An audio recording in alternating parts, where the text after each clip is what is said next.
Professor Carefit here to talk to you about bryophytes. This video will cover the bryophytes, which are these lower plants. These are sister to the rest of the land plants. Now, they are land plants. They share a common ancestor with all plants. Now, bryophytes are non-vascular plants. So bryophytes is kind of a clade name for this group of distant relatives of plants that lack xylem and phloem. They include the liverworts, mosses, and hornworts. We will use mosses as the kind of model example of this group.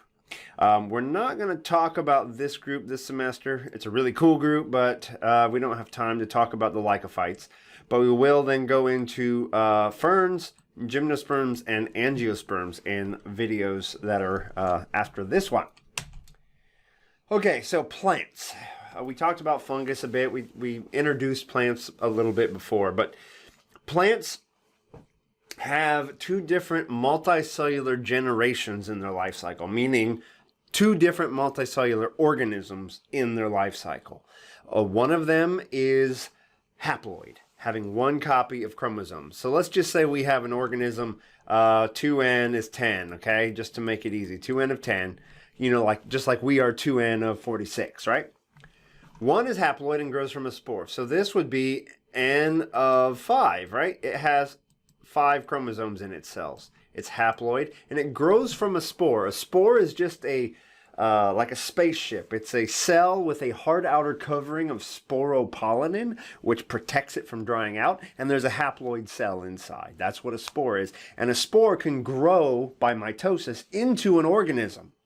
It doesn't fuse with another cell. That's what gametes do. This is a spore. It just grows. And spores grow into an organism called a gametophyte. Gamete is gamete, and phyte means plant. So this is a gamete-making plant. This is also haploid. In our example, it's n and n of 5. And it makes gametes by mitosis because gametes are also haploid, n of 5. So the only way to do that if you are already haploid is by mitosis.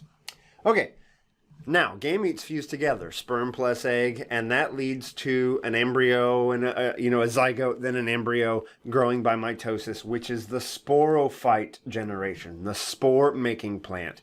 It makes spores through the process of meiosis. Now, in mosses and moss-like plants, like the liverworts and hornworts, the big green thing that you see growing outside is the gametophyte, that haploid organism. It's haploid, okay? They don't have vascular tissue.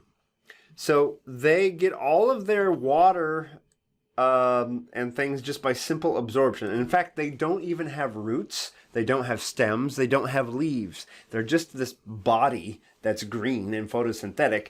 And they absorb water and they pass it on to their cells through simple osmosis. Okay? So they don't have xylem and phloem to move water around. Their sperm are swimming, so they need to be near a wet area so they can get water to all of their cells. They also need to be near water because their sperms swim from one plant to the other to fertilize the egg. And because they lack vascular tissue, they don't get very big because they can't move water from one end to the other if they get too tall. They tend to be in moist environments and they're small, okay? So once again, the gametophyte is the long-living part. So we say that this plant is gametophyte dominant because that's the big green long-lived part. The sporophyte, which is what these little green ball-looking things are here, are small, and they depend on the gametophyte for food. The gametophyte photosynthesizes and feeds the sporophyte. So here's the sporophyte growing up here. This is basically a diploid 2n sporophyte. This part right here is what we would call the sporangium. Sporangium. And that's where meiosis takes place to make spores. I'm writing with my mouse, so forgive me. Okay? And the sporangium would produce haploid spores by meiosis. And down here is the gametophyte. That's what this is down here. So down in the tops of these gametophytes is where the egg was. The egg gets fertilized and forms a new sporophyte, which grows right out of the end of that gametophyte. And that gametophyte provides it with nutrients. So we can see that here. I'm going to introduce you to a couple structures as we go. So, here we have gametophytes that grew from a spore. A haploid spore grows into a haploid gametophyte. There's a structure here called an antheridium. This is the multicellular organ that makes sperm by mitosis. And this structure here that makes an egg is called an archegonium. And the archegonium makes an egg by mitosis. Now the sperm swim to the archegonium, down into the neck of the archegonium, and fertilize the egg. The egg is now a zygote, which is a fertilized egg, which divides by mitosis into an embryo, which keeps dividing until a sporophyte grows out of that structure. Meiosis takes place inside of that sporophyte, spores are made, and those grow into new gametophytes. So this is the life cycle of the moss, the basic plant life cycle.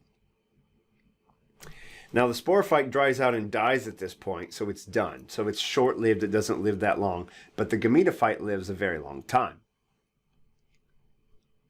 So just to remind you of how this works, the sporophyte generation is diploid. It makes spores.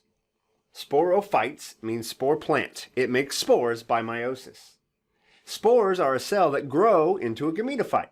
Gametophytes are gamete-making plants that produce gametes, and they do that with mitosis. So I'm going to ask you to answer this yourself. How does this differ from an animal life cycle?